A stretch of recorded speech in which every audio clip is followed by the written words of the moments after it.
to the Gold Coast Titans Frontline Podcast, a Titans podcast that covers absolutely everything you need to know about the Titans every single week, including huge victories against the Broncos. And we have a few players out, not too many players, only a couple, but Blaze,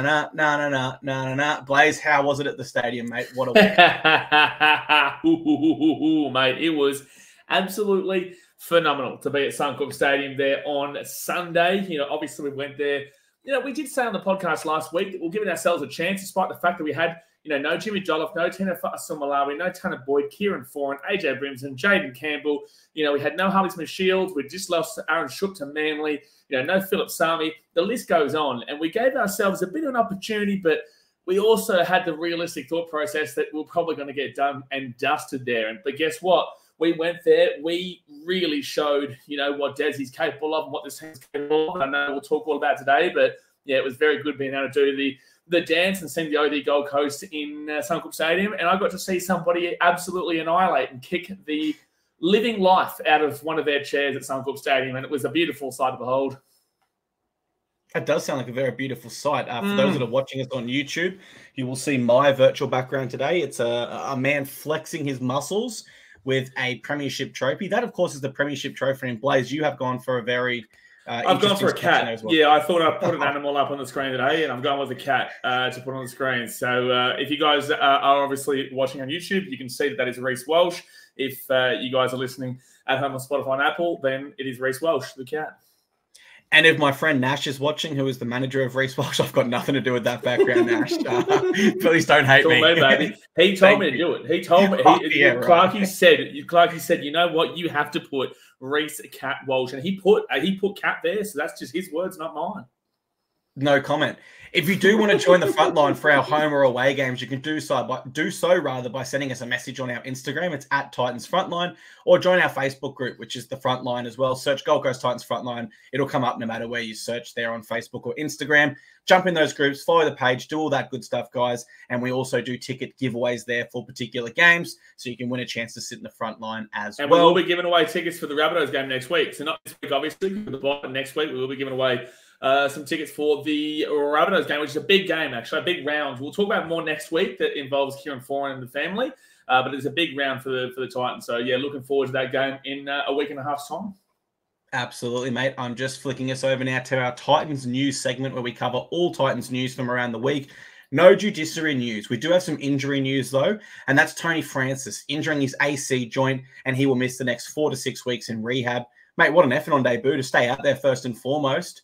Great shirt. Who made that shirt? The big Jenko, the husband/wife. I'll probably go with more wife of Tony Francis. Now, if you guys are in the front line or you're around the Gold Coast Titans games at the end of games, you know Sammy Jenkins. He is in love with Tony Francis, and I'm pretty certain that it is reciprocated there. But no, he went out and made a Tony Francis shirt, which is great, but it's signed as well by the big fella himself. And yeah, look, obviously it's really sad to see that he won't be here for the next 4 to 6 weeks, but, you know, he could have had 2 tries. Obviously, he only got the 1 try there, but that was with his shoulder, his AC joint injury that he had to play on for throughout this game for the most part, and then had to come back on later on in the game because of our injury toll right now and everything going on. So really impressive performance there by Tony. Really proud of him. Obviously, was patient, bided his time, got into the team, scored the first try of the game for the Gold Coast Titans, and had to be a warrior throughout the game because, again, he was injured within like the first, I think, 2 minutes on his first. And I said this to Sam, so I was sitting next to Jenko. I said, listen, I reckon he's actually injured himself on that try because you see the way he's been tackled, he probably come down incorrectly, and that's where I think he's got that injury there. So monster effort there from the big Tony, baby, the big Tony. So you're saying his first NRL try, or the first touch where he almost scored? Because I thought it was more earlier in the game, if I'm honest. So when he scored his try, I'm not talking about that. I'm talking about when he nearly scored that first try, like 2 minutes in. Yeah. I agree. That's where I thought it happened, mate. I was up on my feet because I was screaming, Tony's going to score with his first ever touch in the NRL. And then I was like, oh, no, he's hurt. So I agree with you. I think that's where it happened, man. And it's like Jacob Alec-Winky. When he first came in last year against the Dolphins, his first touch of the ball was nearly an assist. Well, it was an assist, and then they had to bunker review it and take it off him, I think, for a knock-on maybe. And that could have been, I think it was Phil or Lofty, I can't remember. But, yeah, every time we have a debutant recently, it seems like, in the back saying, oh, actually, no, you can't really say that. But at least Jacob Alec-Winky and Tony Francis, they've come with a bang when they first started out. Yeah, it's super special, man. And the NRL physio comments that an AC joint is largely a pain barrier, and that's why a lot of players cannot play through it. So Tony must be one tough bugger, man, to keep playing on, to come back on at the end of the game. We had no one. Because he was injured, it probably wasn't a dream debut from an individual perspective, but because the rest of our team stepped up and made sure we won for him, that is a debut he will never forget. And the toughness he had to show, man, incredible. And I'm so keen to see this guy. I'll say this with Tony as well. Like, yeah, obviously we won the game, but he was speechless. We had him on the vlog. So if you guys don't know, we put the vlog up from every game on BKRsport, and we had Tony on the vlog there. He was really proud. His whole family were sitting up just behind us. So we were in row 1 there in 317, which is at Suncorp in that corner. And then his whole family, there was like 30 people behind us with all their shirts on and whatnot as well. It was really great to see them getting around him. And yeah, look, obviously from an individual standing point, he mightn't have been proud of not being able to play the 480, but he can definitely be proud of the stint that he showed when he was on, and he can definitely be proud of the fact that he came back on despite injury and still did what he needed to do in that last few minutes, because without him, I'm telling you, we would have been done for. We don't win without him. Without his try there whilst he was injured, we're behind on the scoreboard. So it's as simple as that. Really, really integral part to our team, despite missing some of the games due to injury. You didn't give me my credit on my shout-out before. I actually did design that jersey, the shirt you're wearing for Sam. So, I didn't. Well, I didn't know. I didn't know. He took the credit for it. He took the credit, not you. He didn't give you the credit. No, stuff you. Congratulations to Moeaki Fotuaika. He has been selected for the Queensland Maroons. He is our only NRL Origin player this year. Of course, we can sit here as much as we could and praise Mo for what has been a great bounce back. He didn't start the season as strong as he would have liked. Now he's in terrific form. He's our captain at the moment, and he has rightfully earned that selection, Blaze. But I think most Titans fans are more so wanting to discuss someone who wasn't selected, and that's Dave Fifita. What are your thoughts on that situation? Yeah, it's quite weird, like the roller coaster that is rugby league. A couple of weeks ago, we were, not a big fan of Dave Fifita. So we love Dave, and then we weren't a big fan of Dave, and then we love Dave again, and then it's like the roller coaster rugby league. And now we've come to his defense, absolutely, because that's what we do as fans anyway.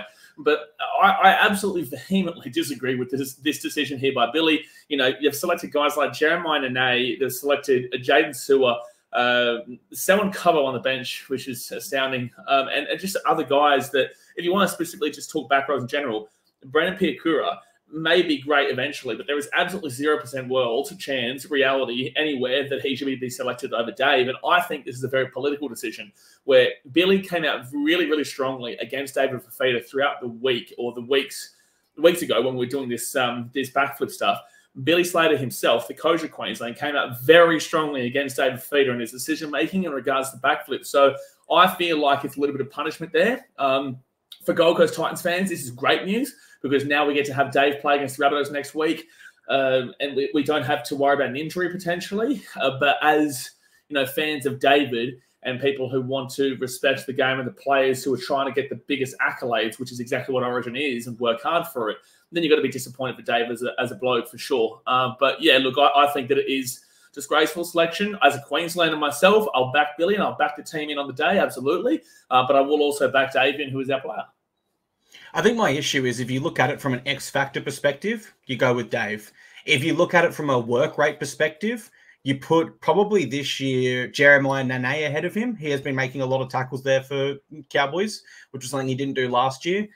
Maybe Felice Kafusi. But if you break it down statistically, Dave Fifita is the best back row of all that are available to Queensland. You mentioned Brendan Piakura, and I think that's a perfect place to start. I broke this down stats-wise.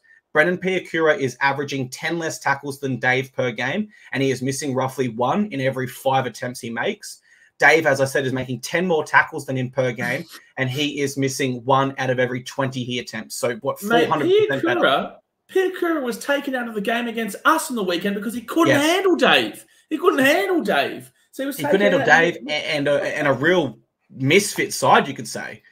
Like, there wasn't much cohesion in this side, right? We had Brian Kelly on the other side playing wing. We had back rowers in the centres. Dave played prop, centre, and back row. In the centre at one stage, on the wing at one stage, But I will say, in regards to Piakura, this isn't us trying to have a go at Brendan. This isn't us saying that he's a bad player. This isn't us saying that he doesn't deserve to eventually make it or anything like that, or going at him as a bloke. All we're saying is we're comparing you to David Fifita, and we're saying that you are nowhere near that level yet. And all the stats that we show for Dave as well is with like 5 or 6 less games because he was injured at the beginning part of the year. So this, like a little stanza here for Dave, he's actually been better. Billy came out and said that he hasn't reached the standards of last year, but he's been better this year so far than last year. It makes no sense to me. It makes absolutely zero sense. So, I understand that maybe, I actually don't understand it because Dave is a better back rower than all of those guys. But if you want to go for toughness, I do like Jaden Sewer. I think he's done a good job there for the Dragons. But I think that he should have been the partner. If you want to put Nene off the bench, then great. He hasn't really done a great deal for Queensland. And I think that this is what I'll say as well on Dave, is that when you watch Origin, maybe you would, because he's thought of as a different level, right? So if he's not scoring 30 tries a year or 50 tries a year, then he's not good enough. He's overpaid. He's overrated. I don't know I think people watch Origin, they go, oh, he's not scoring 2-3 tries in that game, so he's not really doing what he needs to do. And it's like, you shouldn't actually be expecting back rowers to score. You shouldn't be expecting it. This is a great new addition in rugby league nowadays, the pace of it. But people just expect him to score. Dave is very balanced, very, very balanced player nowadays compared to that 2021 season, was it? Or 2022 when he scored all those tries? I can't remember. But the point of the matter is that people love to throw shade at him who don't watch the Titans games and don't know anything about the guy at all. So they're going off that and looking at scores, whilst Billy, I believe, is making a political decision. But I'll support Queensland regardless. Yeah, I think it's a decision around Billy Slater not wanting the media to talk about the backflip or provide any distractions in Origin camp for him, which is fair enough. I wouldn't be shocked if Dave's recalled for game 2 if the Maroons lose. Just because we always see game 1 is typically a low-scoring game, and you do need X factor. And Dave probably has more X factor than every single Maroons player that's selected. Maybe a Valentine Holmes or a Reece Walsh, you could argue more, but certainly if we're talking forwards only. Game 1s are very defensive and low-scoring. Game 2s are the blowout of the losing team. The losing team from game 1 will blow out and win game 2 usually to create a decider. And then game 3 is kind of like a 19-18 or an 18-14 kind of game as well, similar to game 1. So it's usually that game 2 where whoever lost that first one will explode, and games 1 and game 3 will be really tight affairs, which is why, I would say that Dave is more necessary for game 1 and 3. Yeah, certainly. But I do understand if Billy just wants to keep that distraction outside of camp. Fair play. I'm just looking at it as a staunch Queensland fan. Who would I feel most comfortable in that jersey? And it is still Dave. And when people say that he's maybe not as strong statistically this year in defense as he was last year, averaging a few less missed tackles, please remember, he has not played the full season. And when he returned 4 of his 9 games to date have been via the interchange. So less minutes means less average tackles. If you go by minute and compare Dave's stats to last year, he is better in every single area. So I just want to put that out there. Let's move on to the next one, mate. We could talk Dave missing Origin all day. Realistically, it's a big story, but I wouldn't say this is a big story. I think the media kind of beat it up a little bit more than it's worth. Ben Hunt does say that his preference is to remain the Dragons, but he did say he's not going to close the door on anything in the future. Reports suggest that his manager is currently kind of stalled with the Dragons, and I'm not sure if that's money-wise or Ben wanting extra years. Now, he will be 35 years old when the 2025 NRL season kicks off.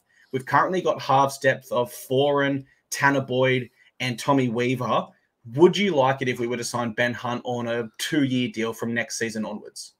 I think if this was, we were speaking about this last year, which we were at the exact same time. So just to really put it back into the mindset for everybody, this seems to come out every time Ben Hunt is in Queensland in Origin camp, because last time the whole schmozzle that happened, the blow up, us getting involved, Broncos, everybody, was actually when he was in Origin camp last year, right? So I don't get fooled by this, and I don't get fooled by them making this kind of statement and the media going away with it right now, because Ben can't say anything. No one can say anything when you're in Origin camp. You're stuck there until obviously Origin finishes, and that's what we saw last year. But Ben couldn't say anything until like 2-3 days after, and then played for the Dragons a couple of days after to a lot of boos actually from his own fans.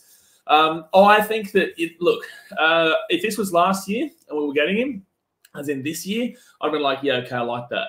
But I think that at 35 years old to start your career at a different club, like to start your club career, 35 years old is probably not the go for mine. We already have Kieran Foran that is basically, in a way, the same thing that people are arguing for. They're like, we want someone to come through experience to show the ropes to these younger guys like Tommy Weaver, even Tanner, but Tanner's past that younger stage now, in my opinion. He's played well and truly enough games. So I guess Zane Harrison is another one that I think you haven't, or you might have. I know we'll mention it a little bit later on. But Zane Harrison coming through from the Tweed Seagulls, and then you've got Tommy Weaver and whatnot. But the point of the matter is that we've already got Kieran Foran for this. So why would we need to go and sign Ben Hunt? Removing Kieran and bringing Ben Hunt for some reason just is the same kind of thing in my personal opinion. And Kieran's doing a great job when he's on the field. I know he's injured, but in the same sense, I think he's younger. Is he not younger than Ben Hunt? He is younger than Ben Hunt for 1 year. 1 or 2 years, Yeah, so the point of that is that, no, I personally don't see it. I think that Ben's a great player with a great, I guess, well, to be fair as well, man, and I will say this and then you can have your say. In that Pacific Cup last year, Australia versus New Zealand, he was found out pretty heavily. He was heavily found out in that game and really targeted, which is what won New Zealand that final over there in New Zealand. But also, I don't think Ben's done a crazy amount up at the Dragons this year. Last year he did. Years beforehand he did. This year, not so much. So I don't know. I feel like this could just be, and no disrespect to Ben, I feel like it could be a bit more of a retirement plan. So that I would personally say no, because I think we already have the experience covered with Kieran Foran. I'm going to go a little bit different to you. I'm going to say yes, because I think if we have a halves combo of Foran and Ben Hunt, especially with Tino returning next year and Jimmy Jola from that pec injury, etc., I think we enter a premiership window. I know that's a bit of a bold call because Ben Hunt hasn't really done too much at the Dragons, but under Des Hasler with our current game plan, we stay in games for the full 80 minutes. And I feel like if we had someone of the quality of Ben Hunt there with Foran in a tight game when we get to the last 10 minutes and scores are, within a try each way, I think we'd probably win that 8 out of 10 times with a halves combo like that. They'd make the right decisions because they have so much experience. My only caveat is the club would need to work out, is Tanner Boyd our future? Is it Zane Harrison? Or is it Tommy Weaver? And if you were to sign Ben Hunt on a 2-year deal, then you need to sign them on a 4-year deal and make sure they can't speak to rival clubs and league. Don't forget Brimo. Don't forget Brimo or JC, because Brimo and Jaden Campbell, you've got to fit one of those guys with the fullback, and then you've got Brimson, who you would more than likely be looking at the 6 with Benny Hunt or Kieran Falk. Right now, you'd be thinking maybe Brimo 6, 4 and 7 next year, or Tanner Boyd. There's a lot of confusion. This is why I don't think it's actually as necessary as we would have thought last year. And when you say that as well, our salary cap is a little bit unbalanced at the moment, where if we were to sign Ben Hunt, we undoubtedly lose someone. It could be Jaden Campbell. It wouldn't be Brimson. He's too much of a titan in my opinion. Re-signed for 6 years. Brimo's hit 23. Exactly right. So it wouldn't be Brimo, but it could be Jaden. It could be Kinney. It could be a forward like an Aaron Clark, a Jimmy Joel. It would be someone we don't want to lose. So there is that risk to it. But I do believe it'll open up a premiership window for us. I know that's very, very bold talk from a Titans fan, but man, I'll put my money where my mouth is. I think with Ben Hunt, we'd be real good for that premiership hunt under Des Hasler. I'm not going to say completely no. I know Ben Hunt's a great player. I'm just kind of providing that, I guess, that negative Nancy thought process to the potential of why no. And it's good that you said yes, if we can get both those different valuable opinions there.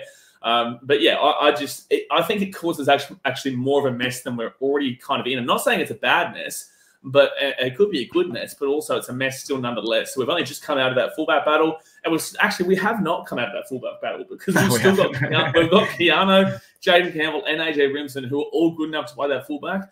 And now, if you sign Ben Hunt, then that would completely lock off the Brimson to 6 role, because you'd have 4 and 6, unless you said to Kieran, when are you in the coaching staff right now? We're going to put Brimson to 6, and then who is it between Jaden Campbell and Keanu Kenny, or do you put Keanu at 14, or I don't know. So I just feel like it's not a necessity right now for a 35-year-old guy that we already have an older player, but each their own, and I look forward to Desi. What Desi does, I believe in. What Desi does, I believe in.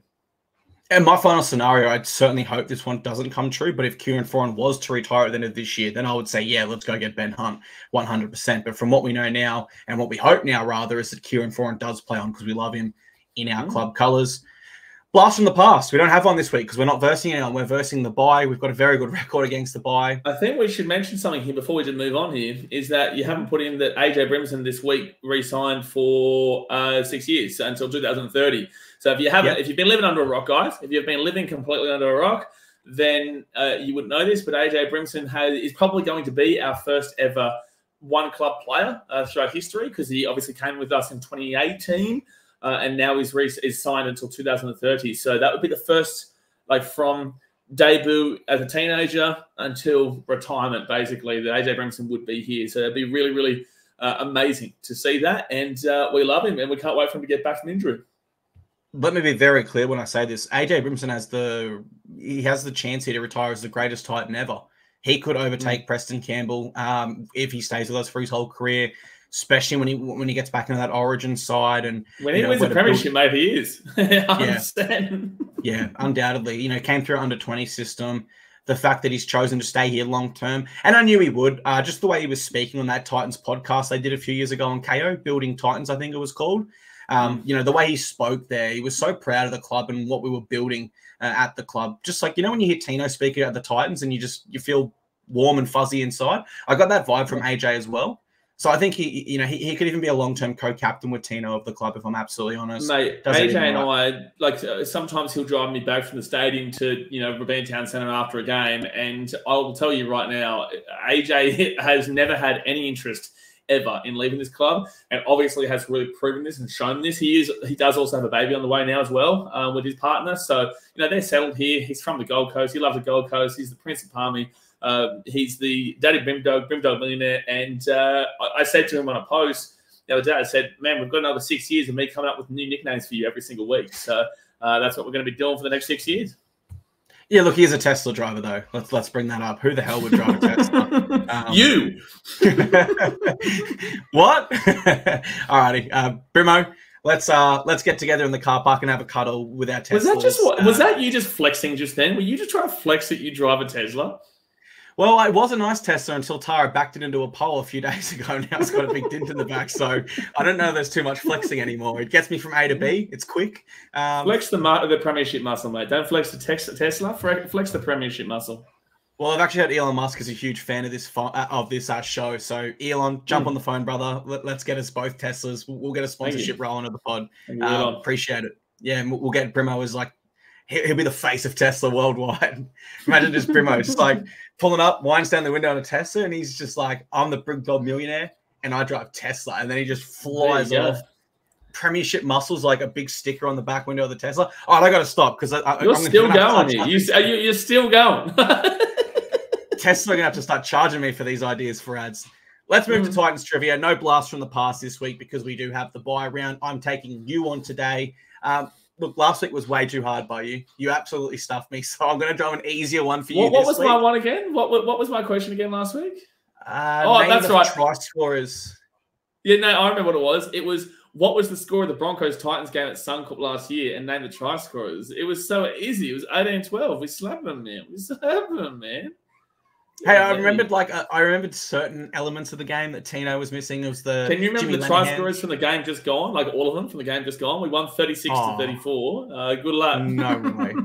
Tony Francis. I remember that one. Look, I remembered elements of the game though. I knew it was Jimmy's first game in charge, etc. But my question for you this week: what was the first year the Titans ever played finals football?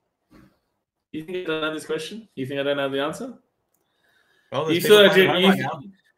they know the answer. They're all going to beat you.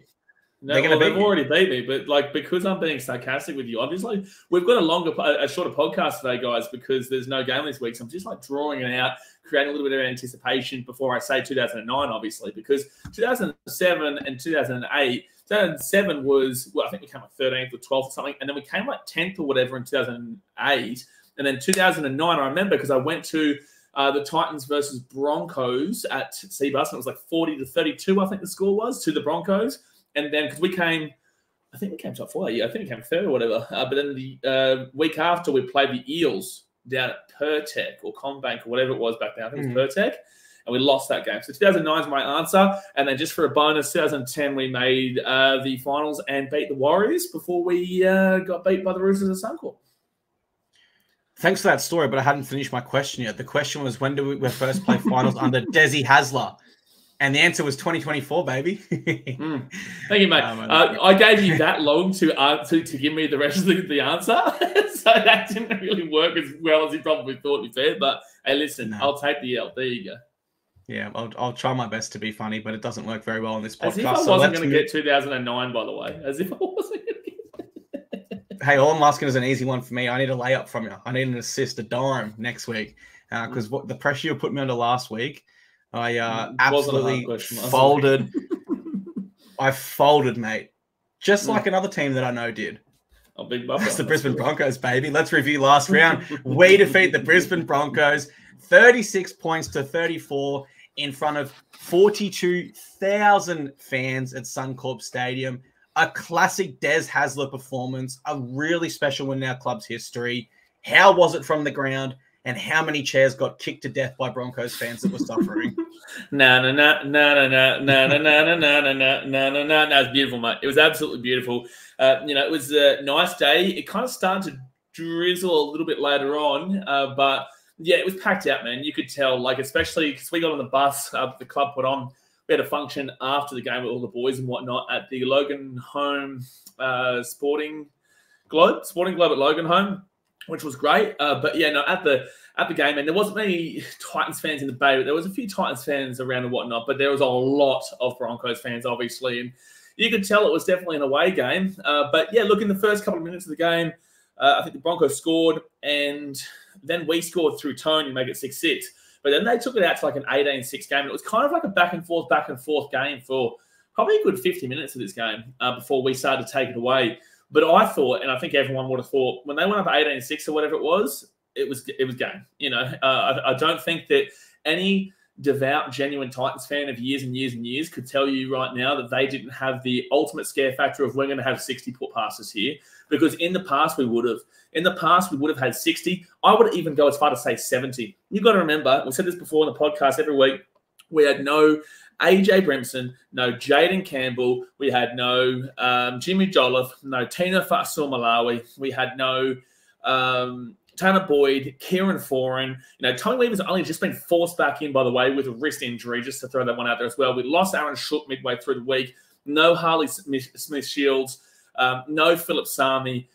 And then we lose Tony Francis in the first couple of minutes, and I kept yelling out, only 10 injuries to all the Broncos fans around every time we would score or do something good.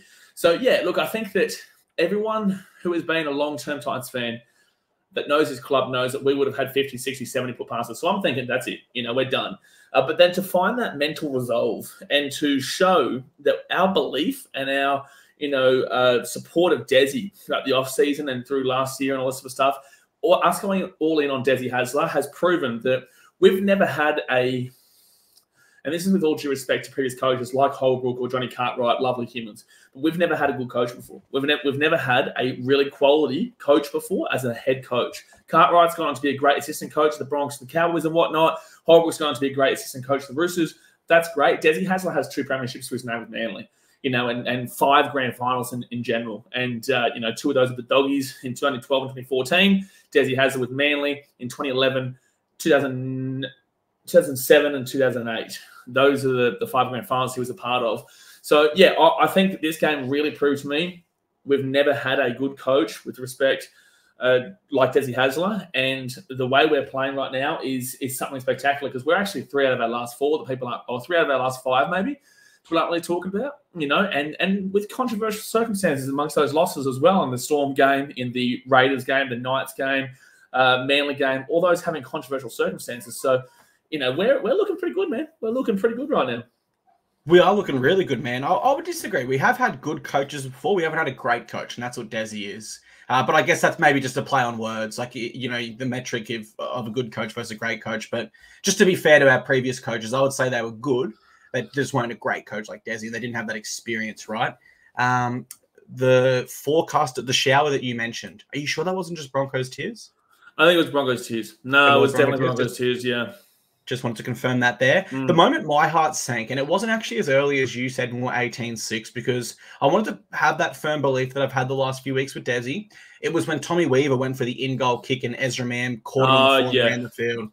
I thought at that stage, it reminded me of the 2017 game against the Storm at Suncorp that we lost, where we went back and forth with them, and they scored those tries as Storm did, and you thought, damn, we were so close. That reminded me of last year at Seabus when I think it was JC tried to grubber it through right on half-time, and I think Reece Welsh blocked it or whatnot, and then he passed it off to Heavy Farnworth, and then he just ran. That was right on half-time.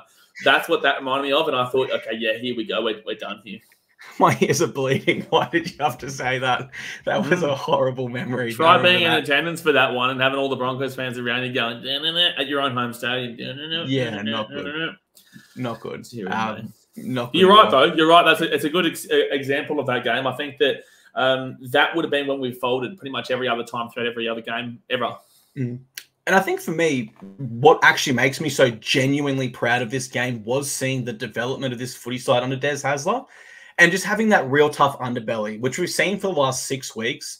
But because as Titans fans, we're kind of mentally scarred from so many years of just middle results or unacceptable results that although Des has shown us over the last 6 or 7 weeks now that we do have a tough underbelly and we are going to stick in that fight until the 80th minute, I still couldn't quite 100% get behind it.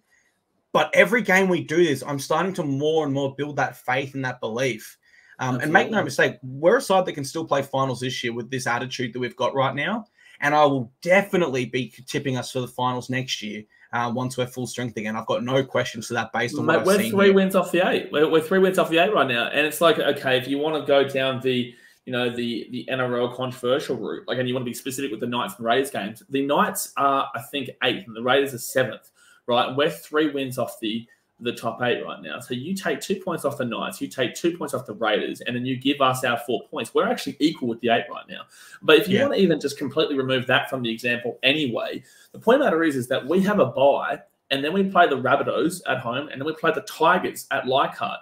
2 very winnable games there. We could absolutely go on a 3-game stretch. And then if you want to bring it in to show the form, because people looking at scores won't really understand what's going on with the team right now. They'll look at it and they go, they're still losing games. So it's like if you're watching it, you know, like Raiders, Manly, Warriors, was it Storm? Warriors? Yep. Storm, Cowboys, Knights, and then this game here against the Broncos. All of which we lost. If we lost any of those games, was by less than 4 points, and all of those games had controversial circumstances in it, specifically the Raiders and the Knights games. Storm and Manly, whatever, that's a conversation for another day, just the smaller kind of calls. But overall, we are tracking really, really well here. And I don't know if I've ever been as impressed with a string of games as we are right now, especially coming off the back of a win at Suncorp against the Broncos. This is more. This patch of 5 games is more impressive than in 2021, I believe it was, where we stormed home and almost played finals in that 20-round reduced season. This is more impressive because we've faced more adversity. We kind of versed some easier teams in that run home. We're versing the best of the best, and we're sticking with them, and if not beating them. So really, really great. What else made me so proud, mate? And actually, just quickly, hold me to this. I want to come to Leichhardt. I've always wanted to go to Leichhardt Oval. I might not be here for too much longer, so I'm going to be at that game. You have to go. You've got to buy a Tigers membership, mate. No, do not bring that up. Do not bring that up. People have forgotten about that. People have forgotten about that. You go back to your Reece Walsh background there. Do not say that ever again. Yeah, he's very happy. He's very happy. Very happy. Man. I will be there in the front line for that game. Hold me to it. Make sure I'm there. Our keys to victory. Now, we said a couple, but our 2 main ones were limiting Reece Walsh. And I feel like we didn't quite do that to start the game, but we adjusted very well. Now, he did tear us apart in that first half with 4 line break assists, but he was going down a side that had Beau Fermor playing centre and an injured Tony Francis. That was my victory last week, locking him down. It was. Yeah, exactly. And in the second half, once we were able to switch Brian Kelly to that wing, we didn't have someone injured. We shut him down. Reece Walsh was not effective in that second half at all. We were so good there. The next key to victory we had, and keep in mind, we were missing 9 of our regular top 17 in this game and a depth option in Tony Francis that we lost during the game. Our forward battle. Now, we won the middle. Absolutely won the middle against a forward pack that includes Maroon's squad players, Payne Haas, Patrick Harrigan, and Brendan Piakura. In fact, we made one of them sub off because Payne Haas is not Maroon, but yes, outside of that. Sorry, Origin squad players. And they've also got an international there in Jordan Ricky. So our forward pack beat them. And we didn't have those representative superstars like they've got there. You know what I mean? We beat them in the middle there. We had more run meters than them and more post-contact meters. Which I just love this team. Considering we had no Jimmy Jolliffe and we had no Tina. Exactly, mate. Like, this was a game that we had no right on paper to win. Absolutely no right. I have a friend who bet on us at halftime. We blew out to $13 odds. And he was very happy at full time. So even the bookies wrote us off. We were no chance at halftime. It is just crazy. I love this team so much. Every time a player touched the ball, from like an experienced player in Brian Kelly, who I've watched for years, I was right there riding him. And then every time a rookie like Josiah Pahulu touched the ball, I felt like I was right there with him as well. Go, Jozzy. I was writing every single meter that our team made. I was counting every single tackle, counting them down. Come on, boys, just get through the kick here. And I was starting to believe more and more as the game went on. And there were dips throughout when the Broncos would come back, most notably the Ezra Mann runaway try. But I just love this team so much. And I'm so convinced that this team is going to become the greatest ever Titans team that we've ever had on the coast under Des Hasler, based on the last 6 weeks. And this game here was just the cherry on top that solidified my opinion completely. This will be the best Titans team we've ever had on the coast. Do you agree with that? Yeah, I agree. Obviously, we're still building towards it, but it will be. I definitely agree with that one. But I also got to make a massive shout here and say that this game we don't win unless Tommy Weaver makes that tackle. And that Scotty Sattler-esque tackle, which I said to Tommy many times after the game, that tackle was absolutely immense because so basically they go out to the left. Now, this should have actually been an obstruction, and I spoke to Cleese about this because he was crying about it, throwing his hands up, and we should have received an obstruction here because one of their players runs directly into Cleese. Cleese is trying to move across. So this is on that play that Reese gives it out to, I think it's Josiah Katapani, maybe? Yep. Anyway, and then Josiah Katapani cuts back in from Tony Francis, who can't really make the tackle because of his shoulder. So he bumps up the tackle, and then the gap in between, that's where Josiah Katapani comes through. Cleese has been taken out. So again, a bad call that could have cost us the game there. But they break through. Tommy Weaver actually misses a tackle there too, but tracks it back. And instead of going for Katapani, who we had, I think, Keanu Kinney coming across to protect, he then goes out to Corey Oates. And Corey Oates isn't, granted, the fastest swimmer on the planet by any means, but to just have that kind of that ability to knock you up on the play, which we've had many times before in the past with Titans players and Titans teams, that when it looks like it's done, and it is done, well, this wasn't done. And him saving that try there saves the game because we don't score again. From that point, we won't score again. We're done.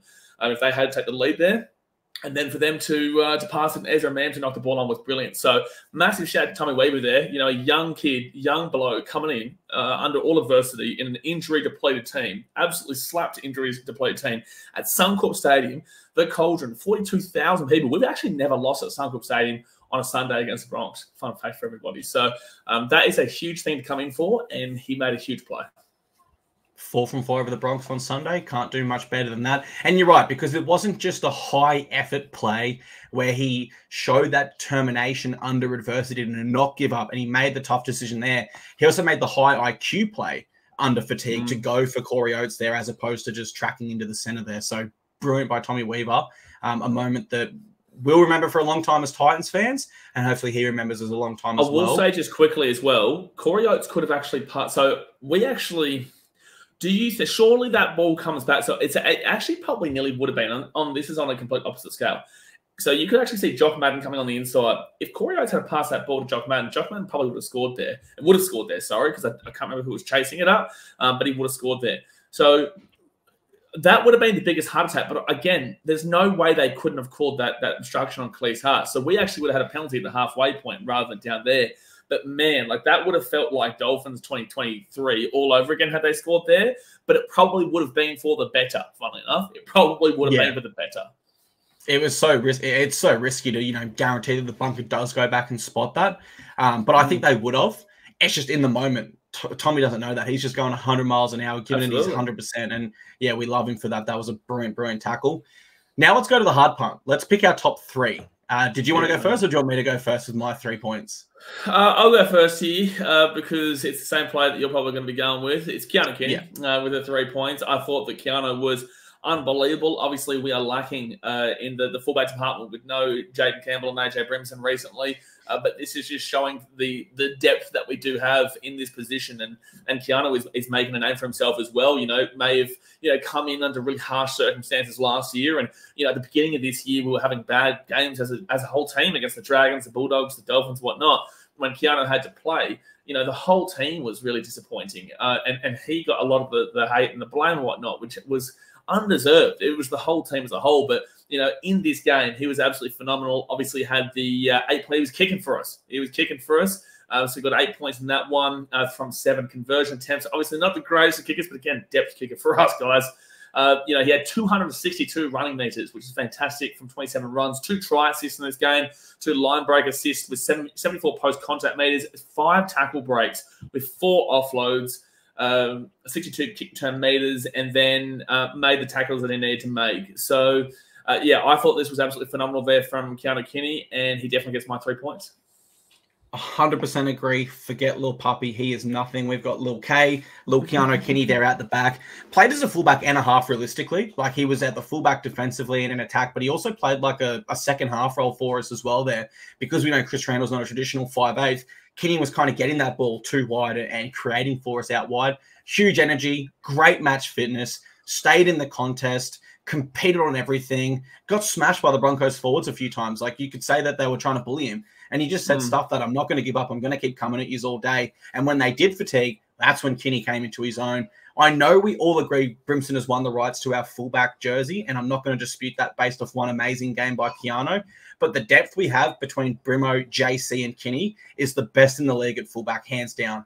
I know the Storm have like a Nick Meaney option, Ryan Pappenhausen, and Suafa-Longo, but I reckon we got the best depth there at fullback. Well, it's like the Broncos, right? The Broncos have Reece Walsh, and then they have Tristan Saylor and whatnot. I guess you have Selwyn Cobbo, but overall, I think that when you're talking about just, pure depth, I'm saying AJ Brimson, Jaden Campbell, and Keanu Kenny the best three for depth in the game as well. But I'd say it's probably followed by the Broncos in second. Yeah, great call, man. Storm would be top 3 as well, probably, you'd have to say. 2 points. Who gets your 2? 2 points is a lot more difficult because there is a cracker amount of players who have really turned it up in this game. But I am going to go to Dave. I am going to be going to Dave Fifita. He had 230 run meters here from 20 runs with 2 try assists and 2 line break assists as well. You could just clearly tell that Dave has really turned up for this team. He's a lot more happy for this team. If you look at the videos and social media post-match, you can see Dave is a lot more relaxed now, a lot more relaxed than he was when he obviously was having those contract talks and whatnot. Had a few missed tackles, which is a little bit frustrating, but at the end of the day, Dave did a phenomenal job overall. And I think that he's really turned a corner and just loves his club and completely, and I don't think he'll leave. I've got to agree with you. 2 points goes to Dave. He set up 2 tries. Look, played in the centres for us at one stage, back row, prop, and just gave everything. You know, he was coming off the back fence for those hit-ups to start, getting into battles with Jordan Ricky, Patrick Carrigan, and coming out on top. Completely outplayed the Broncos forward pack, including Brendan Piakura, who was subbed off because of that. He could not contain Dave. I know that Dave's missed selection for the Maroons, but Dave owned Brendan Piakura. I'll say it right here. Dave is an effing legend, and I love him, and he gets my 2 points. Who gets your 1 point? Yeah, I just want to quickly go and show people something for a second here. But you go with your 1 point. It's different to mine. So you go with your 1 point. I just want to show something. Awesome. And through this software we're using, you can share your screen as well. And I can bring that up if that's easier for you. My 1 point goes to Beau Fermor. Now, we did have a few shaky moments defensively early in that first half, but he more than made up for it there. He scored a key try for us. He set up a try there for Tony Francis as well. And more great versatility shown to his game realistically. I believe in the next few years, if not as early as next year, Beau Fermor will be to the Queensland Maroons what Kurt Capewell was a few seasons ago. I'm talking that 2020, 2021 period where Capewell was simply had to be selected at back row because he was versatile and could fill in at centre also. That's what Beau Fermor will be. Whereas Dave will be the Maroons back rower that can play back row or a middle role for you. So I think both of our back rows will be there in Origin over the next few years. Love what I saw from Beau this round. Great effort. Great game. 200-plus meters. Couldn't have done better. He gets my 1 point. Did you find what you were looking to bring up? No, I didn't find what I was looking to bring up, but I will also say in regards to Beau Fermor and Kurt Capewell comparison is that I think Beau Fermor has more X factor by a decent stretch as well than Kurt Capewell, but I can see that comparison there for sure in regards to the two. In my 1 point, I'm actually going to be giving it to Aaron Clark. I think that Aaron Clark was fantastic in this game. He had no right to score that try. You know, he had 5 or 6 Broncos players on top of him from 10 meters out and just scored. And we were on that side, which was brilliant. But yeah, just found a way over that line, which was just unbelievable. He's had a really good year for mine. He had 124 run meters from 11 runs. He also had a line break in this game.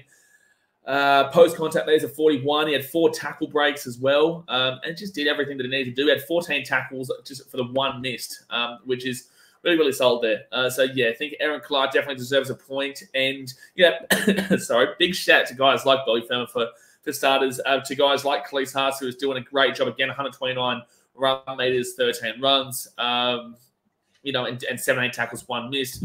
and also big players like Tommy Weaver, even though he missed a few tackles, which definitely does need to be reined in.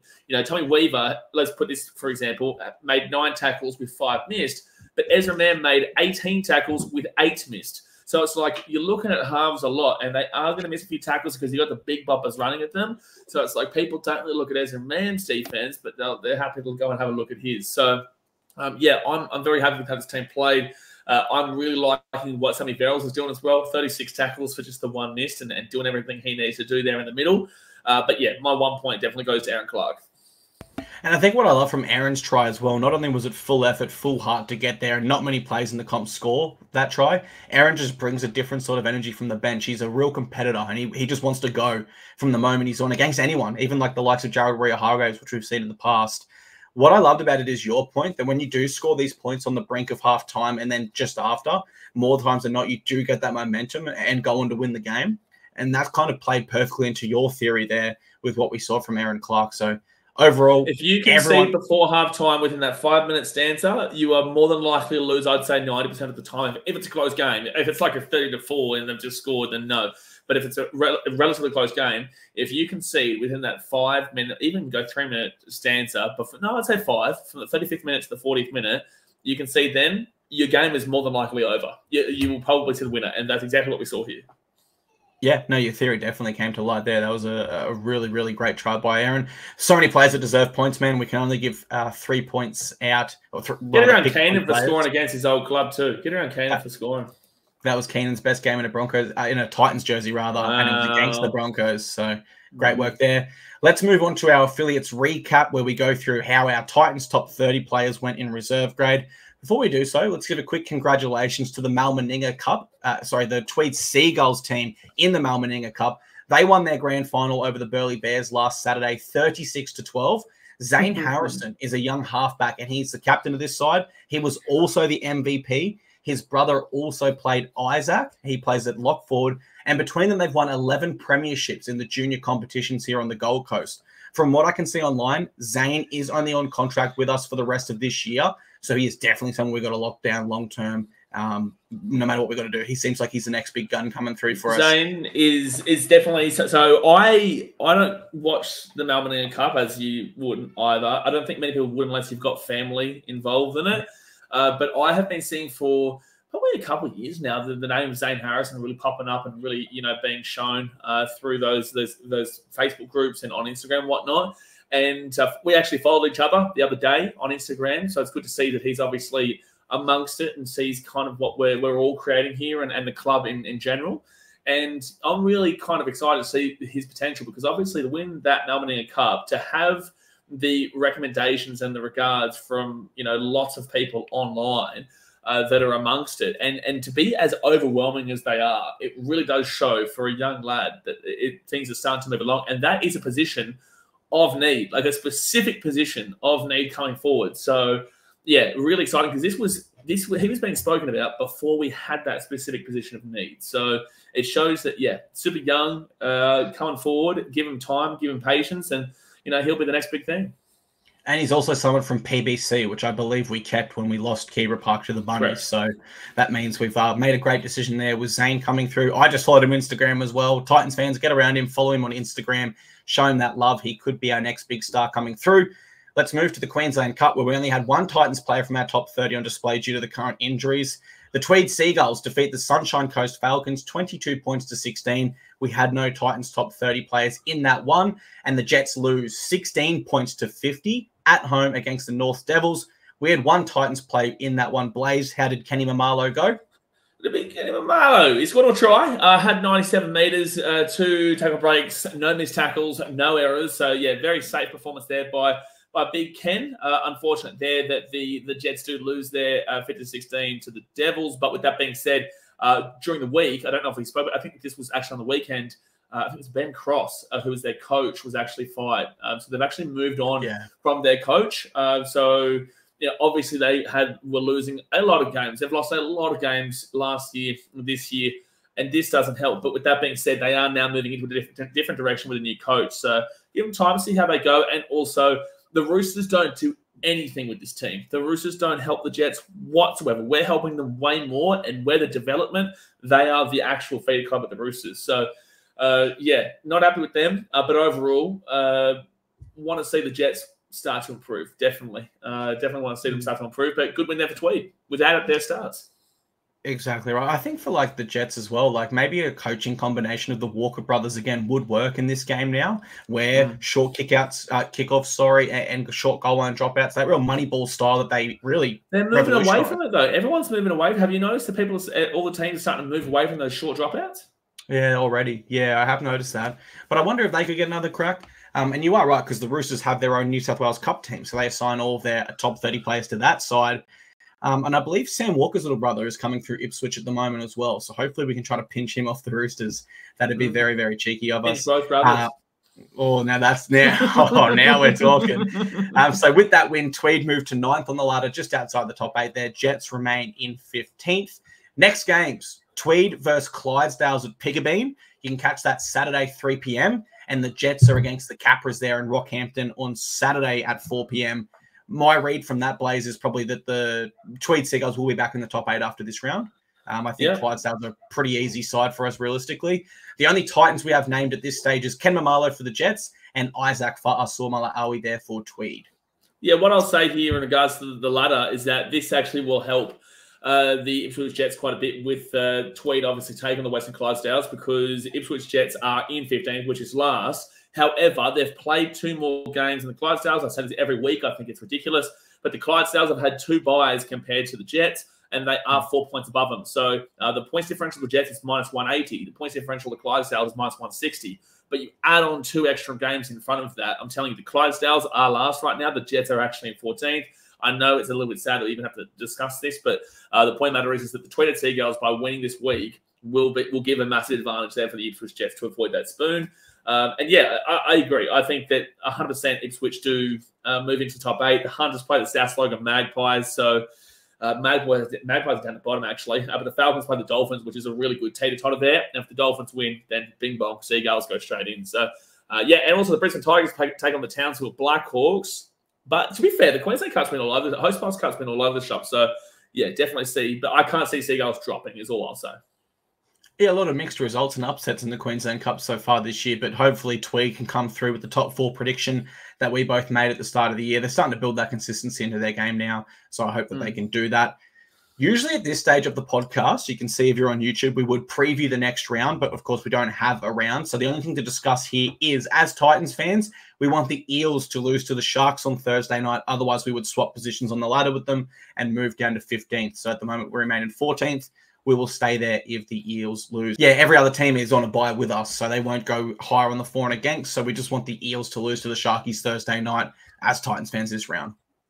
Yeah, so I will just kind of clarify there as well, because we do have that Rabbitohs game in a week's time, and then we do have the Tigers the week after. So just to give a little bit of context behind the next couple of weeks of games. So we play both last and then second last in consecutive weeks. However, if the Eels were to lose this week to the Sharks, who have no Hines and whatnot, and Moses and Gutherson are back for the Eels, but if they were to lose by about 50 odd, they would actually go to last position. Now, the only way the Eels could go above us is if they won by 31 plus against the Sharkies. So I highly, highly doubt that. But the point matter is that I'm going to make here is that the Titans are on 8 points. The Raiders, the Knights, the Broncos, and the Roosters are all there on 14 points. So 3 wins above us.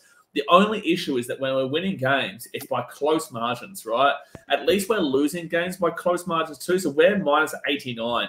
Now, the Dragons are on 12 points. They play the Panthers this week with a lot of players out. The Panthers, they're on minus 88. So we'll probably go above them in points differential. But if you look up towards that top 8 area, Raiders, like I said, on 14, minus 38. Knights, 14, minus 9. Broncos, 14, plus 57. And the Roosters, 14, plus 135. And also the Broncos and Roosters have not had a bye yet. Broncos this week. So it's really, really difficult to obviously put ourselves into that 8 category. But if we can beat the Rabbitohs and Tigers by big margins over the next 3 weeks, that's what will tell us. If we can beat them by big margins, which we should, one being the Rabbitohs at home and the Tigers being at Light Cup where we always seem to win, if we can win by good margins, mate, we're definitely back in the shout. But right now, we can't win these games by close margins, in my opinion. We can't. We have to win by big margins. And what this period looms to me is almost redemption to how we started our season. With how we started our season, the Dragons and Bulldogs were at that stage perceivably very low and easy competition for us. We blew both games badly.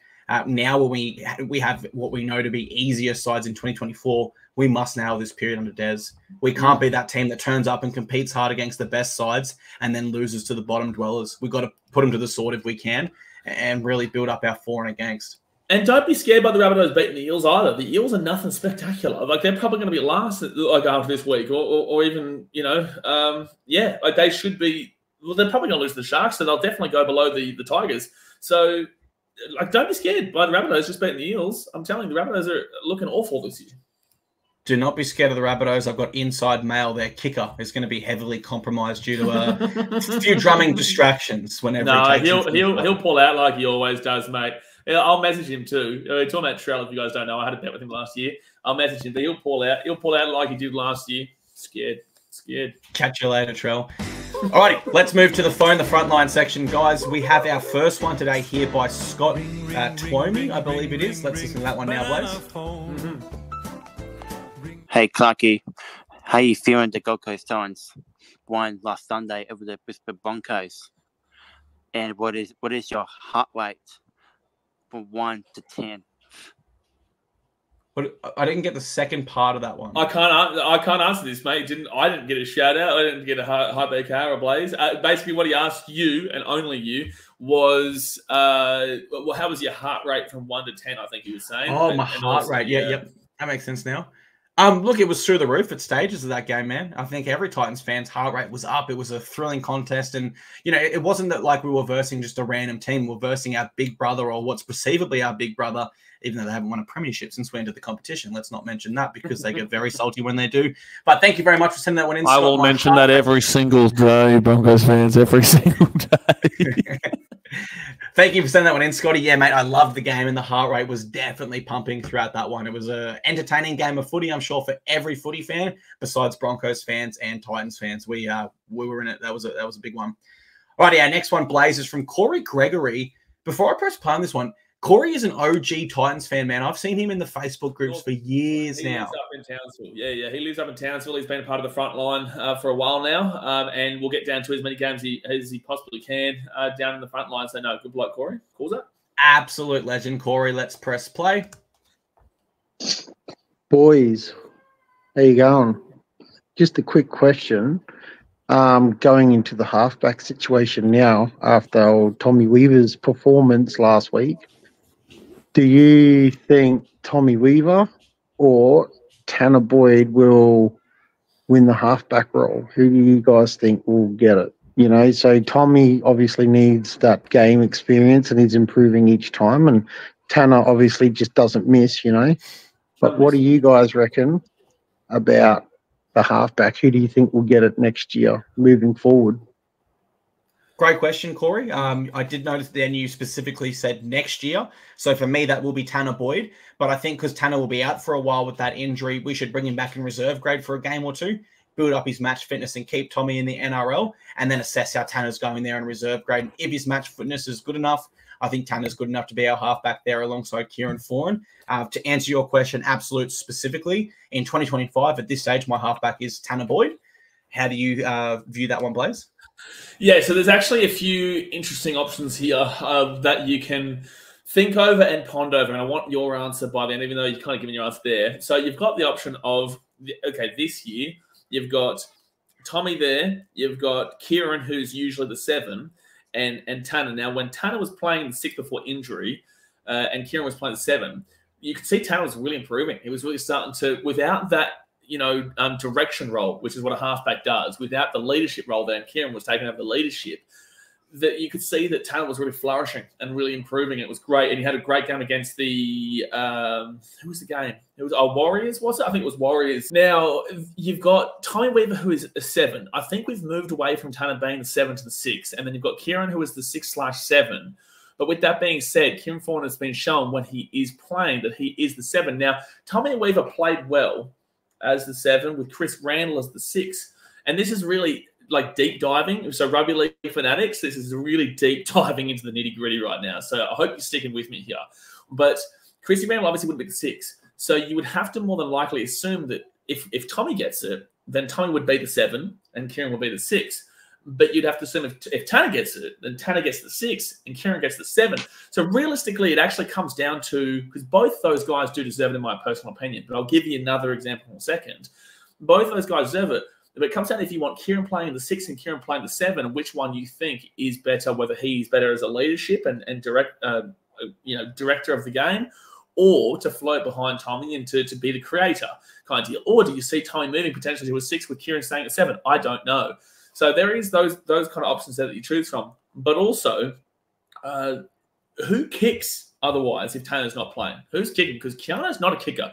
Keanu kicked for us on the weekend, but he's not a kicker, right? So you can't expect Keanu to be. He had, 7 kicks, and I think he missed 3 or 4 of them. I can't remember. He missed a few, right? And that's no fault of his own. He's not a kicker. We've lost Shuppy, who was another kicker. I guess Tommy can kick, but also when Tommy's playing in the game, they gave it to Keanu. And when Tommy's playing in the game, they also gave it to Shupp. And then also they gave it to Brian Kelly last week. So that means that they're not really believing in Tommy Weaver as the kicker. So who, if it's not Tanner, is kicking on a consistent level? And that is important when it comes to the long-term point of the season. So I personally think that if we're talking this year, you still have to go Kieran in the 7 and Tanner in the 6 for that purpose. That you did see his kicking game really start to evolve and come back to what we know, where Tanner doesn't miss. But from next year onwards is really interesting, because does Kieran's body hold up? Does he continue on into next year? I think so. But does he? I don't know. If not, you're probably going with Tommy in the 7 and then Tanner in the 6. But then obviously, maybe they do go and make a bit of a splash for a guy like a Sammy Walker or a guy like a Benny Hunt. And then, or potentially, you're waiting 3-4 years down the track and you're seeing Zane Harrison coming through, as we've spoken about here on the podcast. So a lot of interesting kind of things to think about. Out of everything, did you follow? Did you follow on with everything I just said, Clarkey? And what was your thoughts? Yeah, there's implications no matter which way we go. But I think my biggest takeaway is, regardless of which situation we go with of yours there, whichever way we go, that player needs to be ready to be the main half when Kieran does retire. I get the feeling playing Tanner at 6 is actually better for that, because he's had more experience and he can transition back into a 7 role. And then we might have to do a thing where we play AJ at 6 and Kinney or Jaden at fullback, or maybe Jaden's the 6. So I think Tanner Boyd is more likely to be our long-term 7. But I think that could be because I've seen more of his career than Tommy Weaver, right? And Tommy Weaver is still a fair few years younger. But yeah, there's lots of ways the club can go with this. It's a great question from caller. It is a really good question, because obviously this is just our opinions. You've got your opinions. The club will have their opinions. Players, everyone will have a different opinions, right? So it's a really intriguing question that goes really, really deep, because then as well, with all of that in regards to the halves there, you do have to consider that the AJ, JC and Keanu battle does potentially impact the halves. Because if they go with JC as the fullback, then that means that you would have to put AJ Brimson into the 6, because that centre experiment is done. The centre experiment is well and truly gone.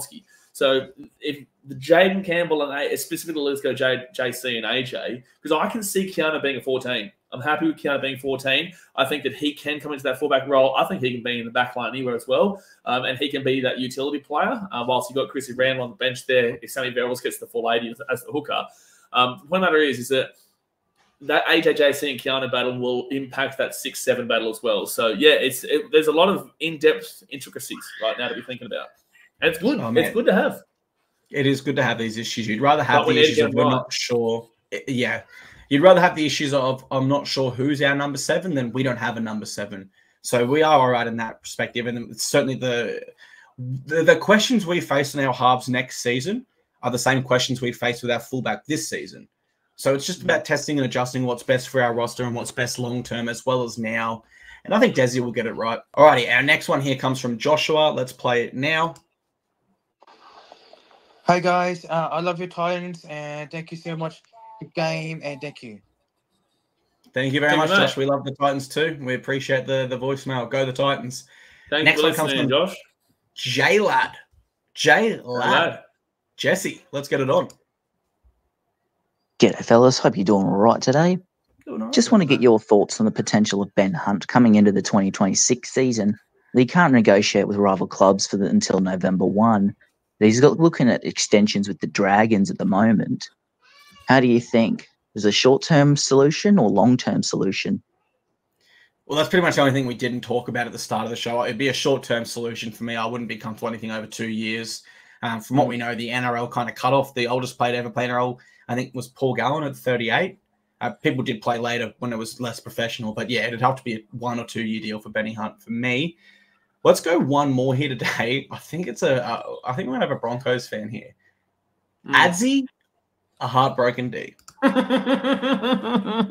to me. Come to Papa, Adzi D. Hello, darkness, my old friend. I've come to talk. Check out the banner on YouTube. Yeah. Sing us your Winham song now, Adam. Oh, this is beautiful. Oh, I don't think he's going to say anything. He's just going to play the song. Keep playing. Keep playing. No, I reckon he probably does. I know Adam. I reckon he probably does. Keep playing. And I'm going to bask in this. Yeah, there you go. There's a little song. My brain. I'm basking in this ambience. Beautiful. Good game, boys. Good game. Was a very good game, Adzi. Very good. I really enjoyed that. That little like 40 seconds to a minute just then was just pure ambience and beauty. I hope he was crying whilst he was playing that song too. Oh, it was outstanding. Yeah, no, that was why I just sat there and basked in the ambience, because we've had a couple of voice messages here from Big Adzi D, Adzi Big Day D, when he's been singing the Winham Manly Seagulls song when they've beaten our feeder clubs. So obviously we've gotten to head up to the old Suncorp, Big Brother as they say, and get a nice little victory. So that was very nice. Adzi Big Day D, but obviously all love, mate. We appreciate you for listening to the podcast, and I'm looking forward to beating you again at Seabuckson Stadium. Yeah, looking forward to it. We appreciate you, Adzi, because we know you're a closet Titans fan. That's why we appreciate you. We know that you love the Titans, and there's nothing wrong with that. There's nothing wrong with that. There is an issue with being a Broncos fan, however. So appreciate the voice message, mate. And as soon as you're ready to announce your true colours, we will do the announcement on this podcast. We'll roll out the red carpet for you, mate, and you can join the greatest rugby league club on earth, and that is the mighty Gold Coast Titans. That will be the end of our show today, guys. We have a huge week next week where we're going to preview our NRLW women's players in Origin. We'll preview Big Mo in Origin, what we're expecting from the big fella there, plus all of our regular segments and a preview, of course, against the Rabbitohs, as well as no recap because we're not playing this weekend. But that's all from me, guys. Have a great week and a great weekend ahead. Thank you very much for listening, and I will see you next week. Over to you, Blaze, to farewell this show. You had to really figure out which side I was on, didn't you? Just getting ready for a bit of a... So I'm with my streams, right? Because the chat is actually for me on this side, but I know that it's actually when I'm pointing, it's that side. So I'm used to now pointing that way for that way, but I knew you wouldn't be. But yeah, no, looking forward to obviously Origin next Wednesday. I think we'll have to we'll definitely be recording on Tuesday, I guess, because we'll have to bring it out before Wednesday because we'll both be absolutely flat out. With Origin. But yeah, no, it should be a big one. Obviously, we want the Sharkies to beat the Eels this week. And then everybody else around us has a bye, really. So the only other teams we'd want to lose is, I guess, the Raiders and Knights. They play this week, so we can hope that they lose, and then we're, 4 points away from the top 8, So a couple of things that we obviously want to be watching this week, but looking forward to it. Appreciate you guys. Have a good bye weekend. Keep your feet up. No stress. Everyone just relax, and we'll get our 2 points. Oh, baby, let's get it. Baby, let's get it.